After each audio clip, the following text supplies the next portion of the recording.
पाकिस्तान पाकिस्तान पाकिस्तान खबरदार खबरदार पाकिस्तान खबरदार खबरदार खबरदार पाकिस्तान खबरदार terrorism terrorism terrorism terrorism terrorism Bharat माता की जय भारत माता की जय टेररिज्म टेररिज्म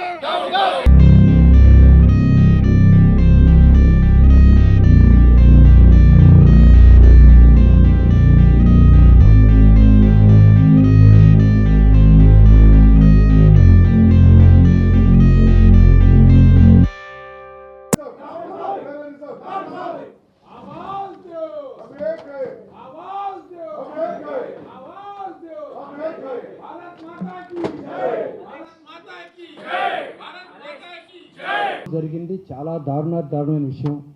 అంటే యాక్చువల్గా చెప్పడానికి చరిత్రలోకి వెళితే చరిత్ర నుంచి ఎప్పటి నుంచో తప్పు చేస్తూ ఉన్నాం. ఒక జమ్మూ కాశ్మీర్లో ఒక ఇండియన్ ఒక జమ్మూ కాశ్మీర్ అమ్మాయిని పెళ్లి చేసుకుంటే అక్కడ ఆస్తులు కొనడానికి లేదు, అక్కడ ఉండటానికి లేదు. కానీ అదే పాకిస్తాన్ అయినా పెళ్లి చేసుకుంటే ఆస్తులు కొనవచ్చు, అటు పాకిస్తాన్ సిటిజన్షిప్ ఉంటుంది, ఇక్కడ ఈ సిటిజన్షిప్ ఉంటుంది.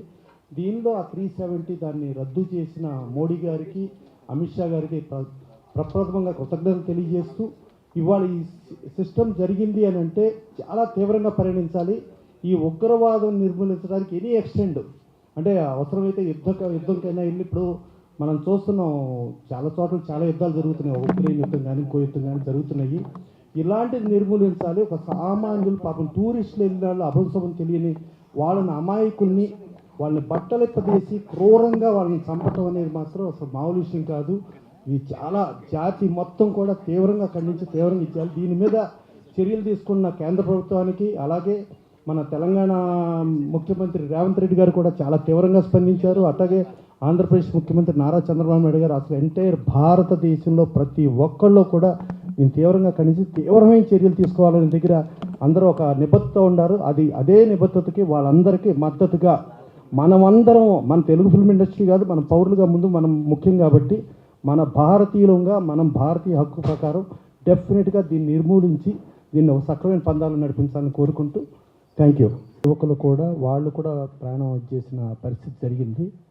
సో దీంతో టెర్రరిజం ఏ రూపేణా, ఏ కులంలో ఉండ, ఏ మతంలో ఉండ, ఏ జాతిలో ఉండ మొత్తం పెక్కలించాల్సిన అవసరం ఉంది. పెక్కలించడంలో ప్రతి భారతీయుడు బాధ్యత, కర్తవ్యం ఉంది. సో ఇవాళ తెలుగు ఫిల్మ్ ఇండస్ట్రీ తరఫున తీవ్రంగా దాని దిగ్భ్రాంతి తెలియజేస్తూ, అందరికీ సానుభూతి తెలియజేస్తూ, అవసరమైతే యుద్ధం అయితే అందరం సైనికులుగా పోరాడటానికి కూడా తెలుగు చిత్ర పరిశ్రమ కాదు యావత్ భారతదేశంలో ఉన్న ప్రతి పౌరుడు ముందుకు వస్తానని తెలియజేస్తూ థ్యాంక్ యూ. కశ్మీర్ పహల్గామ్లో జరిగిన ఈ టెర్రరిస్ట్ అటాక్ని 140 కోట్ల భారతీయులు రాజకీయ పార్టీలకు అతీతంగా, కులాలకు అతీతంగా, మతాలకు అతీతంగా, ప్రాంతాలకు అతీతంగా మనందరివి భారతీయులు మనందరివి ఒక్కటే అని సంఘటితంగా మనం అందరివి దీన్ని ఖండించి మన భారత్ మాతాకి జై, మేమందరం ఒక్కటే అని ఖండించి దీనిపైన పోరాటం చేయాల్సిన అవసరం ఉంది. ఎందుకంటే టూరిస్టులుగా వచ్చి పాపం కాశ్మీర్ అనేది ఓపెన్ అయింది, చక్కగా టూరిజం ఉంది అని ప్రభుత్వం చెబితే టూరిస్టులుగా వచ్చి 26 మంది చనిపోయారు. ఈ చనిపోయిన 26 మందిలో ఒకరికి తల్లి చనిపోయింది, ఒకరికి భార్య, ఒకరికి భర్త, ఒకరికి కొడుకు, ఒకరికి అమ్మ, ఒకరికి చెల్లెలు. మేము ఇవాళ చెప్పే ఈ మీటింగ్ ద్వారా మీకు చెప్పేది ఏంటంటే, మీ అందరి బాధని మేము అర్థం చేసుకున్నాం, మేము మీతో ఉన్నాం, మీ బాధలో మీతో మేము ఉన్నాం. ఈ దేశం మొత్తం మీకు మీ బాధలో మీ పక్కనే ఉంది. మేము ఇక్కడ సానుభూతిని, సంతాపాన్ని తెలియజేయటమే కాదు, ఈ దేశం మొత్తం చనిపోయిన ఈ 26 మందికి జోహార్లు తెలియజేస్తూ, మీ ఇంట్లో పడే బాధను మేము కూడా పడుతున్నాము సాటి భారతీయులుగా అని చెప్తూ, మేమందరివి మూవీ ఆర్టిస్ట్ అసోసియేషనే కాదు, Telugu film chamber of commerce, Telugu producers council, movie artist association, ప్రతి ఒక్కరూ, అలాగే అన్ని సంఘాలు, 24 crafts of the Telugu film industry, the entire Telugu film industry, with the entire ప్రతి సభ్యుడు మూవీ ఆర్టిస్ట్ అసోసియేషన్లోని ప్రతి సభ్యుడు ఈ ఘోరమైన టెర్రరిస్ట్ అటాక్ని మేము ఖండించటము, మీకు సానుభూతిగా సంతాపాన్ని తెలియజేయటమే కాదు, మనమందరం ఈ 150-140 కోట్ల భారతీయులు మనమందరం ఒకటే, మనకు కులం లేదు, మతం లేదు, మనం అందరం ఒకటే, మనది ఒకటే నినాదం, మనం భారతీయులం. మనం ఇటువంటి టెర్రరిస్ట్ అటాక్ని ఇంకెప్పుడు జరగకుండా, ఇంకెప్పుడు ఇంకొక టూరిస్ట్ కానీ ఇంకొక మనిషి టెర్రరిస్ట్ అటాక్కి గురి అవ్వకుండా మనందరం ప్రభుత్వానికి సపోర్ట్ చేస్తూ, అలాగే అందరమే సంఘటితంగా పోరాటం చేద్దాం. టెర్రరిజంని అంతం చేద్దాం. Down down terrorism, down down terrorism. అందరికీ నమస్కారం అండి. చాలా దురదృష్టకరమైనటువంటి పరిణామం. ప్రశాంతంగా ఉన్న భారతదేశంలో మొన్న జరిగిన ఇన్సిడెంట్ తోటి అందరూ కూడా ప్రపంచం యావత్తు కూడా దిగ్భ్రాంతికి లోనయ్యారు. ఇతర దేశాల్లో పర్యటనలో ఉన్నటువంటి మోడీ గారు కూడా ఇమ్మీడియట్గా వాటిని క్యాన్సిల్ చేసుకొని వెంటనే వరకు ఇక్కడికి వచ్చారు. వచ్చిన మనిషి కూడా ఏదో ఇంటికి వెళ్ళాకో, పార్లమెంట్కి వెళ్ళాకో, సెక్రటేరియట్కి వెళ్ళాకో చేయటం కాకుండా ఎయిర్పోర్ట్లోనే అందరినీ అక్కడికి వచ్చేయమని చెప్పి అక్కడే ఎమర్జెన్సీ మీటింగ్ పెట్టడం, దీని మీద తక్షణ చర్యలు తీసుకోవాలని నిర్ణయం తీసుకోవడం జరిగింది. ప్రపంచంలో చాలా దేశాల్లో ఇవాళ అభివృద్ధి చెందుతానికి కారణం ఏమిటి అంటే టూరిజం, అద్భుతమైన టూరిజం ఉంది కాబట్టి విపరీతమైన ఆదాయం వస్తుంది. మన భారతదేశంలో టూరిస్ట్ స్పాట్స్ చాలా ఉన్నాయి, అద్భుతమైన ఉన్నాయి. కానీ ఎందుకు రావట్లేదు మనకి అని ఆలోచిస్తే ఇక్కడ ఒకరికొకరికి పడకపోవడం, ఒక మతానికి ఇంకో మతానికి పడకపోవడం, ఇలాంటి అనేకటువంటి ఇన్సిడెంట్స్ మూలంగా మన భవిష్యత్తును మనమే పాడు చేసుకున్నాం.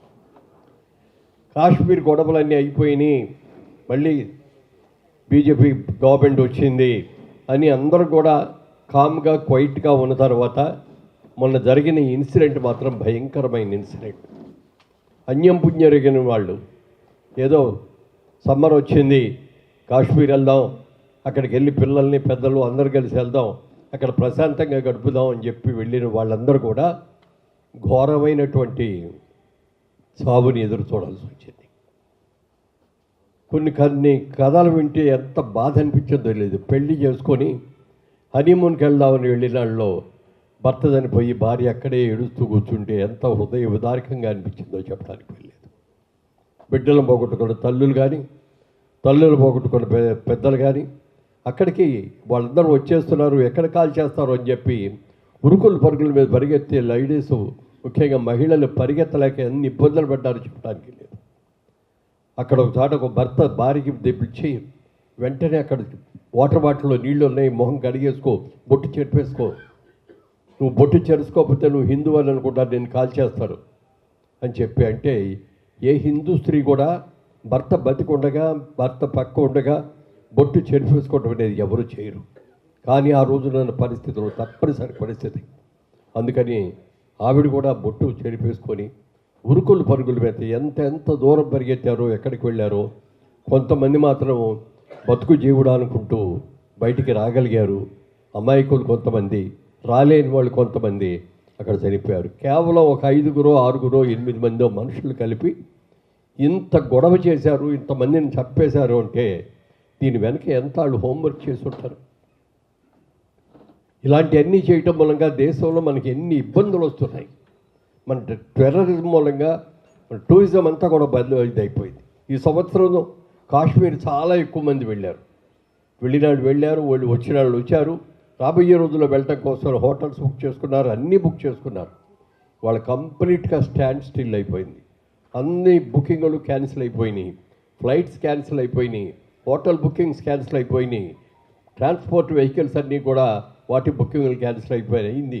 ప్రశాంత వాతావరణంలో ప్రశాంతంగా బ్రహ్మాండంగా ఉంది, చక్కగా ఉందనుకున్న కాశ్మీరు మళ్ళీ ఒక రణరంగంలాగా మారిపోయింది. అంటే కొంతమంది స్వార్థపరులు చేస్తున్నటువంటి కుట్రల మూలంగా కానీ, వాళ్ళు చేసే భయంకరమైన పనుల మూలంగా కానీ ఇవాళ ఇన్ని ఇబ్బందులు పడాల్సి వస్తుంది. ఈ టెర్రరిజంని మాత్రం కరెక్ట్ చేయాలి. ఏదైనా ఎక్కడికి వెళ్ళినా సరే, ఎంత అయినా సరే ఎవరు కూడా భయపడకూడదు. ఇవాళ నిన్నగాక మనం నిన్నే అనుకుంటా పేపర్లో చూశాను, అసరుద్దీన్ ఓవైసీ గారు కూడా ఎంపీ గారు, ఆయన కూడా ఒక ముస్లిం అయ్యుడు కూడా దీన్ని ఖండించాడు. ఇది చాలా తప్పు, ఇలాంటి పని చేయకూడదు. ఇక్కడ కులం, మీ కులం ఏంటి, మా కులం ఏంటి, మీ మతం ఏంటి, మా మతం ఏంటి అనేది కాదు కావాల్సింది. భారతదేశంలో ఉన్న మనందరూ కూడా సోదర సోదరిమణిలాగా ఉండాలి. ఏ మతాలు మా దగ్గర భేదాలు లేవు, మా దగ్గర కులాలు లేవు, మేమందరం కలిసిమెలిసి ఉంటాం, అందరం కలిసి భారతదేశాన్ని అభివృద్ధి చేస్తామని అనుకోవాలి తప్ప ఇలా లేనిపోని అన్ని కూడా చెత్త పనులన్నీ చేస్తే ఎంత ఇది. ఇలాంటి పరిస్థితిని మేమందరం కూడా సినిమా పరిశ్రమ తరఫున అందరం కూడా ఖండిస్తున్నాం. ఇవాళ సినిమా పరిశ్రమ అంటే వీళ్ళేనా అని అనుకోవక్కర్లేదు. అందరూ రాగలిగిన వాళ్ళు వచ్చారు, అవుట్డోర్లో ఉన్న వాళ్ళు రాలేకపోయారు. ఏదేమైనా అందరి గుండెల్లో కూడా ఉన్నది ఇదే బాధ. ఈ బాధను ఎలా అయినా ఇది చేయాలి, ఇది ఇట్లాంటిది జరగకూడదు. రాబోయే రోజుల్లో భారతదేశం అభివృద్ధి చెందాలంటే వాళ్ళ అసలు ప్రపంచ యుద్ధం వస్తుందేమో అనే భయం కూడా ఉంది. వాళ్ళ చాలా దేశానికి అభిప్రాయ భేదాలతో చాలా గొడవలుగా ఉన్నాయి. ఒక ప్రపంచ యుద్ధమే మళ్ళీ వచ్చింది అని అంటే నష్టపోయేది మనం ఎంత మన జనరేషన్ మొత్తం నష్టపోవాల్సి వస్తుంది. మన ఆస్తులన్నీ పాడైపోతాయి, మనం అందులో చచ్చిపోతాం. ఇలాంటివన్నీ కూడా జరగకూడదు, ప్రశాంతంగా ఉండాలని గాంధీ మహాత్ముడు చెప్పాడు. ఎప్పుడు కూడా మనకు కావాల్సింది టెర్రరిజం కాదు, మనందరూ కూడా ఏమంటారు శాంతియుతంగా ఉండాలి మనం అని చెప్పిన గాంధీ మహాత్ముడి మాటలను కూడా మనం గుర్తుపెట్టుకొని తప్పనిసరిగా ఇలాంటి జరిగిన అవాంఛనీయమైన ఘటనల్ని పూర్తిగా ఖండించాలని, వారు చనిపోయిన వారి ఆత్మలకు శాంతి కలగాలని మనస్ఫూర్తిగా తెలుగు చలనచిత్ర పరిశ్రమ తరఫున కోరుకుంటున్నాం. ఈ రాబోయే రోజుల్లో ఇలాంటివి జరగకుండా ఉండాలంటే ప్రతి ఒక్కరు కూడా జాగ్రత్తగా ఉండాల్సిన అవసరం ఎంతైనా ఉంది. అవసరమైతే మా ప్రాణాలను త్యాగం చేయడానికన్నా మేము సిద్ధంగా ఉన్నాం. ఇలాంటివి జరగనేమో, వీటిని మనస్ఫూర్తిగా ఖండిస్తున్నామని ముక్తకంఠంతో మనందరూ కూడా చెప్పాల్సిన అవసరం ఎంతైనా ఉందని మీ అందరికీ కూడా తెలియజేస్తున్నాను. వారికి, ఆ కుటుంబ సభ్యులకి, చనిపోయిన వారికి మనస్ఫూర్తిగా తెలుగు చలనచిత్ర పరిశ్రమ అన్ని విభాగాల వాళ్ళు అందరికీ కలిసి వారికి మా సానుభూతిని ప్రకటిస్తున్నాం. వారి ఆత్మకు శాంతి కలగాలని కోరుకుంటాం. Thank you.